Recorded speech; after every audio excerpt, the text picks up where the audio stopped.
हिंदू मंदिरों को सरकार ने चलाना चालू कर दिया। मंदिर में कुछ नहीं करना है, मंदिर को सिर्फ टेक ओवर करना है, क्योंकि लोग आते हैं और पैसा डालते हैं वहां पर। तो विदाउट इन्वेस्टमेंट प्रॉफिट कहां से मिलेगा? मंदिर से मिलेगा। तो हर गवर्नमेंट को यह आसान हो गया। और तीसरा उसका पॉइंट ये है कि अब हर राजनेता चुन करके आते हैं तो उनकी अपनी एक एम्बिशंस होती है। उस एम्बिशन के अंदर यदि हम देखेंगे कि हर किसी को लगता है मुझे मिनिस्टर बनना है, लेकिन मिनिस्टर की सीट्स तो लिमिटेड होती है। तो फिर बाकी जो बचे हुए जो नेता है उनको क्या करेंगे? तो उनको आसान उन्होंने कर दिया कि एक एक मंदिर का उनको वो चेयरमैन बना देते हैं। That will be treated as a cabinet minister post. तो उनको सिद्धिविनायक के चेयरमैन, सिद्धिविनायक, शिरडी, ये सारे कैबिनेट मिनिस्टर पोस्ट है। हाँ भाई, cabinet minister, it's not a उनको सारे कैबिनेट मिनिस्टर को जितनी सारी सुविधाएं मिलती है वो सारे उनको मिलती है। हाँ, मतलब बड़े मंदिरों को, जैसे सिद्धिविनायक मंदिर तो बड़े ही मंदिर तो सरकार टेक ओवर करती है। हाँ, छोटे आप रास्ते का कोई मंदिर दिखाइए मुझको टेक ओवर किया कोई हुआ। छोटा मंदिर नहीं। हाँ। तो ये जो चीजें हैं, इन मंदिरों को जब उन्होंने टेक ओवर करना चालू किया तो इन मंदिरों से उनको दूसरा सुविधा मिल गई कि जो राजनेता को पद या गद्दी नहीं मिलती है उनको वहां पर उनको सेटल करना चालू किया उन्होंने। तो इस प्रकार से जो है गवर्नमेंट या जो भी सेक्युलर हमारे देश में नेता आए, उन्होंने इन मंदिरों को एक्सप्लॉइट करना, उन मंदिरों का पैसा यूज करना या उन मंदिरों को अपने बेनिफिट्स के लिए यूज करना चालू किया। तो इस कारण से धीरे धीरे हम ये देखते हैं कि फिर ये सारे जो मंदिर है वो उनकी कब्जे में चले गए। तो अभी भी है काफी, अभी 4.5 लाख मंदिर करीब करीब हमारे देश जिसमें के, अपना अगर बोलूं तो सिद्धिविनायक और बालाजी भी है, बड़े बड़े। तिरुपति मंदिर को तो जब मद्रास चैरिटेबल एंडोमेंट एक्ट आया तभी से टेक ओवर किया हुआ है उन्होंने। वो तो मेन पॉइंट होगा। हाँ, क्योंकि जहां पर से भी पैसा अधिक मात्रा में मिलेगा तो ऐसी चीजों को उन्होंने सबसे पहले टेक ओवर किया। जैसे वैष्णो देवी गवर्नमेंट के कब्जे में है, तिरुपति गवर्नमेंट के केदारनाथ भी होगा।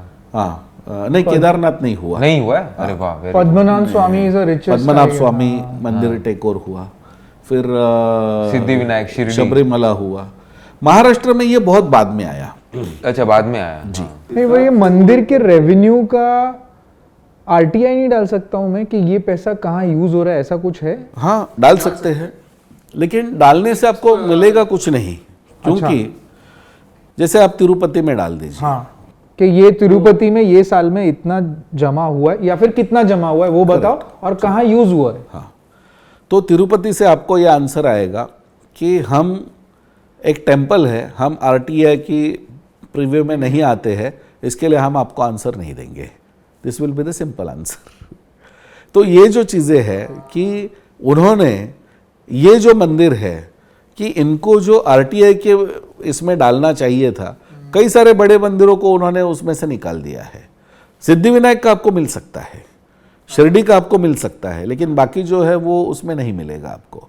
सिद्धिविनायक मंदिर को आप देखेंगे कि भगवान हिंदुओं का है, मंदिर हिंदुओं का है, और वहाँ पर जाने वाला और हुंडी में पैसा डालने वाला भी हिंदू ही है।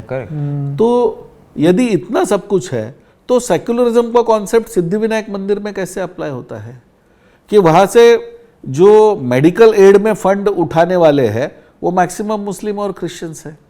मतलब फंड उठाने वाले में सोशल सर्विस, वहाँ से जो मंदिर गवर्नमेंट के पास है, हाँ, वहाँ से कई सारी चीजों के लिए आपको फंड दिया जाता है। जैसे फंड दिया जाता है, हाँ, मेडिकल हेल्पिंग करने के लिए, किसी का ऑपरेशन, मेडिकल एड, डोनेशन है, एजुकेशनल एड है। करेक्ट। तो इस प्रकार से वहाँ पर से पैसा दिया जाता है आपको। अच्छा, तो ये जो है, ये उठाने वाले जो है वो मुस्लिम और ईसाई भी है उसके अंदर। तो हमने यही सवाल उनसे पूछा कि हिंदू समाज का मंदिर है तो वहां से बेनिफिट हिंदू समाज को मिलना चाहिए, जबकि हिंदू समाज को पता ही नहीं है कि सिद्धिविनायक मंदिर से ये फंड मिलता है। जैसे मुझे नहीं पता। हाँ, तो कहाँ, मुझे भी नहीं पता है, तो किसी को नहीं पता है कि वहां से हेल्प भी होती है।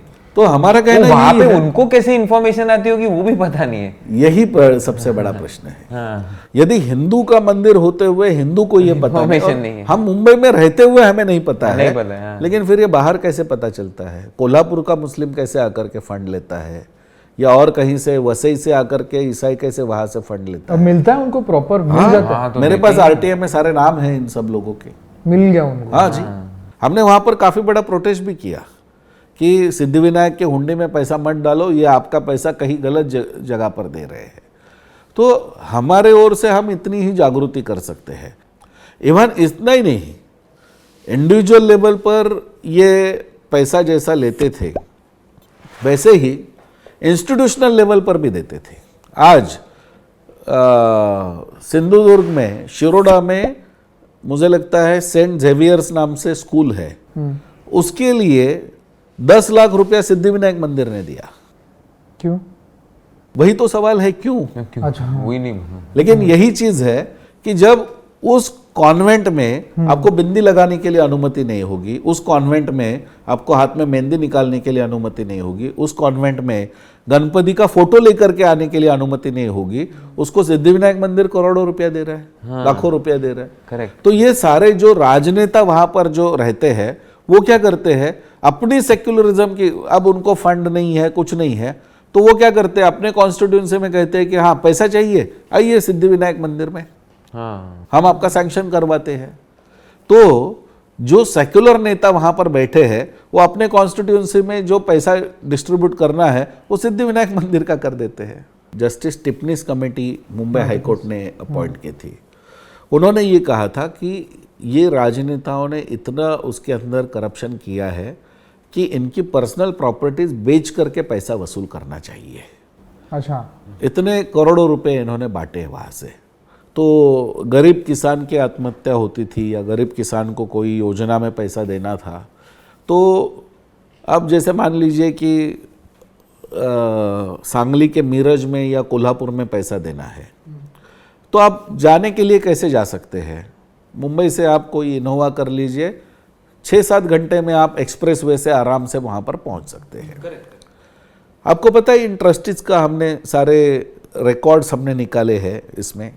RTI ये हाँ, ये यहाँ से गोवा जाते हैं फ्लाइट से, गोवा में 5 स्टार में रुकते हैं, गोवा से वो इनोवा करते हैं, कोल्हापुर जाते हैं 7 घंटा ट्रैवल करके, वहाँ पर किसान को पैसा दे करके फ़ोटो निकालते हैं और फिर वो आते हैं गोवा में, फिर 5 स्टार में रुकते हैं और फिर वहाँ से फ्लाइट से मुंबई में आते हैं।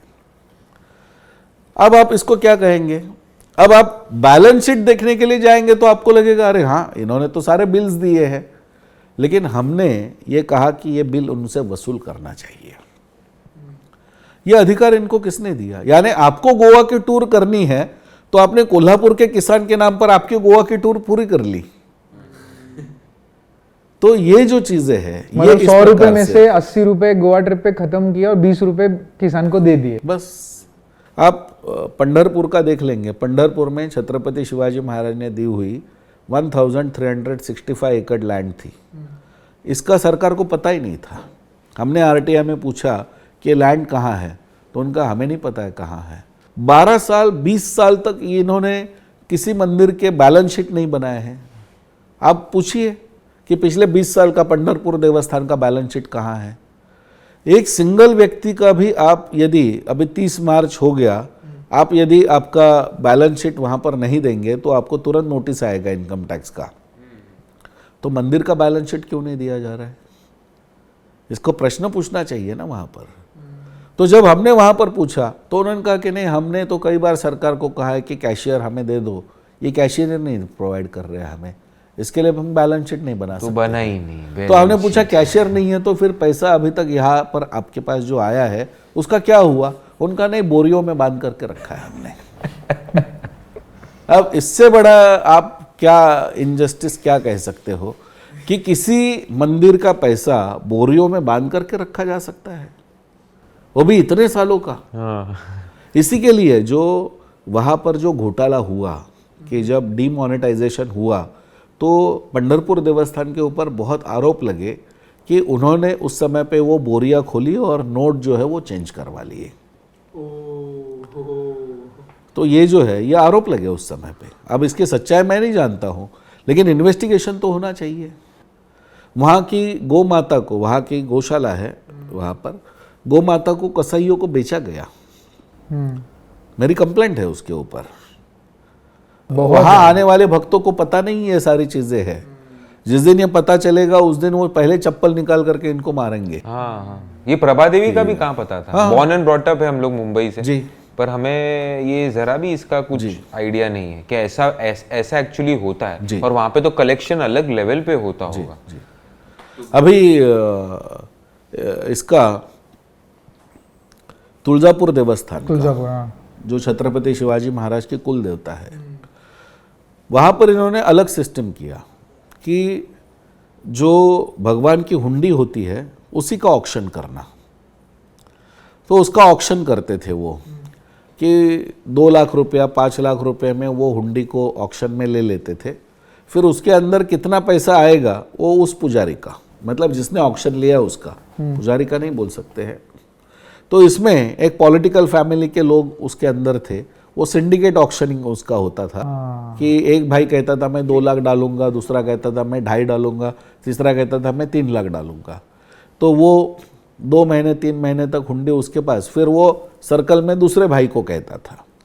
तो इस प्रकार से सिंडिकेट हुंडी का वहाँ पर ऑक्शनिंग होता था।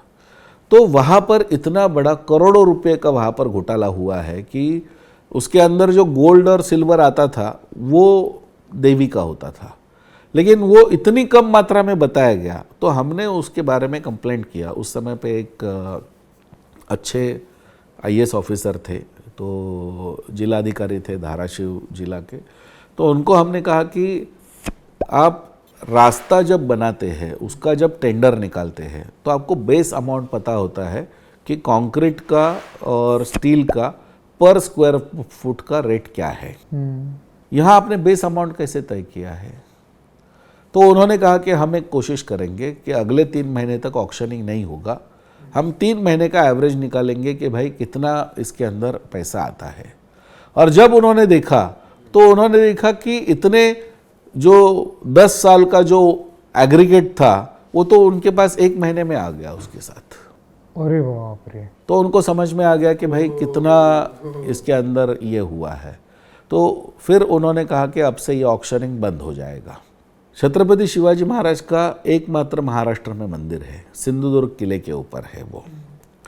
और वो किले के ऊपर, और उस समय पे वहाँ पर जो कंस्ट्रक्ट करने वाले थे उन्होंने महाराज के स्वयं हाथ के और पैर के स्टैम्प्स उसके ऊपर लिए हैं। अच्छा, रियल? और हाँ, रियल। और उसको छत्रपति राजाराम महाराज ने उस मंदिर को बनाया, शिवराजेश्वर मंदिर नाम है उसका। आपको पता है उसको आज गवर्नमेंट से कितना ग्रांट मिलता है उस मंदिर को चलाने के लिए? Per year 6,000 rupees. अरे बाप रे। पर मंथ कितना हुआ? 500 पर डे 17 रुपीज। अब आप मुझको बताइए 17 रुपये में आज उस मंदिर में आप क्या कर सकते हैं? हार डाल सकते हैं, दिया बत्ती कर सकते हैं। वो पुजारी करेगा क्या?